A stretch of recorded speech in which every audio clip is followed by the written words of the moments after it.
ကမ္ဘာအပူဆုံးနိုင်ငံများနံပါတ်1ကူဝိတ်နိုင်ငံရဲ့နွေရာသီဟာအလွန်ရှည်ရပြီးတော့ပူပြင်းလွန်းလာပါတယ်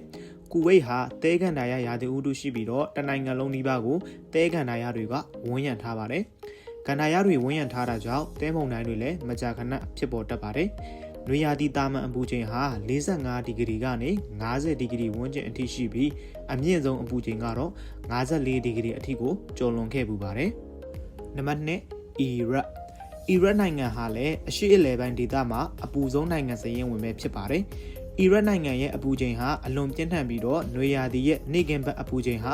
48ဒီဂရီကနေ50ဒီဂရီအထိအမြဲရှိနေတတ်ပြီးတော့တောင်ပိုင်းမြို့ဖြစ်တဲ့အက်စရာမြို့မှာဆိုရင်အပူချိန်ဟာ53ဒီဂရီကျော်အထိရှိတတ်ပြီးကမ္ဘာအပူဆုံးမြို့စရင်ဝင်လည်းဖြစ်ပါတယ်နံပါတ်3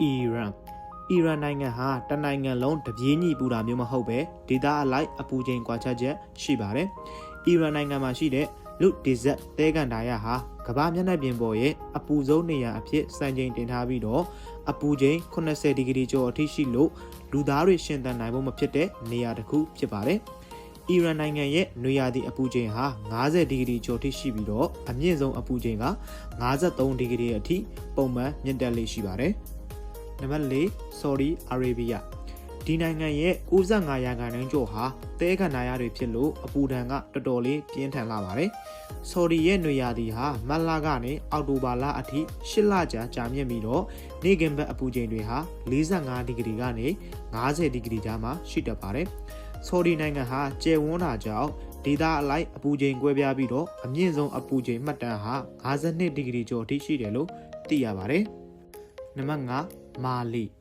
ဒီနိုင်ငံဟာအာဖရိကတိုက်ရဲ့အနောက်ပိုင်းမှာရှိပြီးတော့တစ်နှစ်ပတ်လုံးအပူချိန်ဟာဗျမ်းမြ29ဒီဂရီအထိရှိပါတယ်။နွေရာသီမှာအပူဆုံးဖြစ်ပြီးတော့အမြင့်ဆုံးအပူချိန်ဟာ51ဒီဂရီအထိကိုရှိတတ်ပါတယ်။မိုးရေချိန်အလွန်နည်းပြီးပူပြင်းခြောက်သွေ့တဲ့လေပြင်းများတိုက်ခတ်ပြီးတော့နိုင်ငံရဲ့မြောက်ပိုင်းဟာတဲကန်ဒါရတွေကြီးပဲဖြစ်လို့အမြဲတမ်းပူပြင်းခြောက်သွေ့နေတတ်ပါတယ်။ဒီနေ့ကျွန်တော်တင်ဆက်ပေးခဲ့တဲ့နိုင်ငံတွေကတော့ကမ္ဘာအပူဆုံး9နိုင်ငံပဲဖြစ်ပါတယ်။ကြည့်ရှုပေးလို့ကျေးဇူးတင်ပါတယ်။